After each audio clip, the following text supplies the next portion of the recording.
Kilat News Updates. Mga balita ngayon, most dangerous ISIS leader napatay sa Iraq. Philippine Army matagumpay na tinapos ang Catex-Katihan bilang paghahanda sa salaknib at balikatan exercise. 272,500 halaga ng smuggled sigarilyo nasamsam sa Puerto Princesa. Ako po si Cesar Sorian para ihatid ang mga nangunang balita sa buong kapuluan ngayon.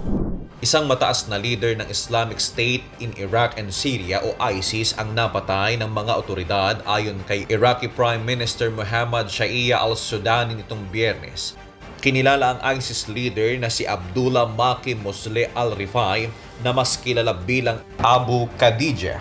Ayon kay Sudani, napatay si Abu Khadija ng Iraqi Security Forces katuwang ang US-led coalition na nanguna sa operasyon laban sa teroristang grupo. Dagdag pa ng Iraqi Prime Minister na si Abu Khadija ay kilala bilang most dangerous terrorist in Iraq at gayon din sa buong mundo. Malaking tagumpayan niya ito para sa kanilang bansa kontra terorismo at patunay sa kanilang pagsisikap na mawakasan ang karahasang dulot ng ISIS sa bansang Iraq. Matagumpay na nagtapos ang Combined Arms Training Exercise o Catex-Katihan ng Philippine Army bilang paghahanda sa darating na salaknib exercise kasama ang US Army Pacific at balikatan exercise kasama ang AFP at US Armed Forces sa Combat Readiness Training Area o CRTA sa Fort Magsaysay. Ginamit sa pagsasanay ang Atmos 2000 self-propelled howitzers, Sabra light tanks, bagong mortars at iba pang makabagong kagamitan.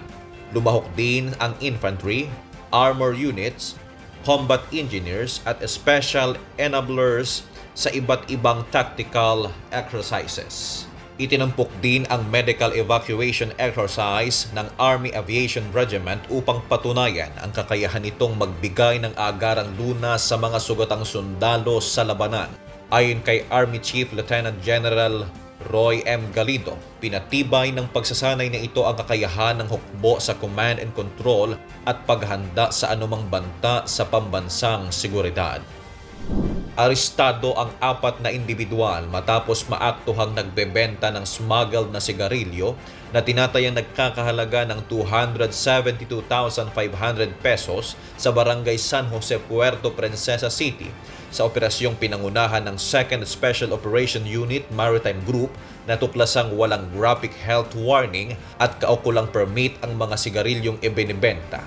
Nakumpiska rin sa mga sospek ang budel money na 15,000 pesos at isang Vivo V18 cellphone na ginagamit umano sa kanilang illegal na transaksyon.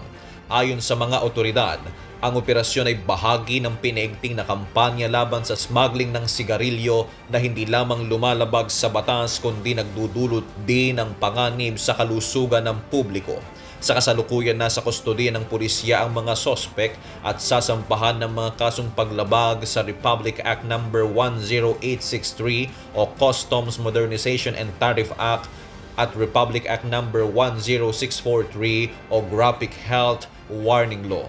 Para sa Kidlat News Channel, ito si JP Adaw, nag-uulat. Ako po si Cesar Sorian, kasama nyo sa bawat pagputo ng balita.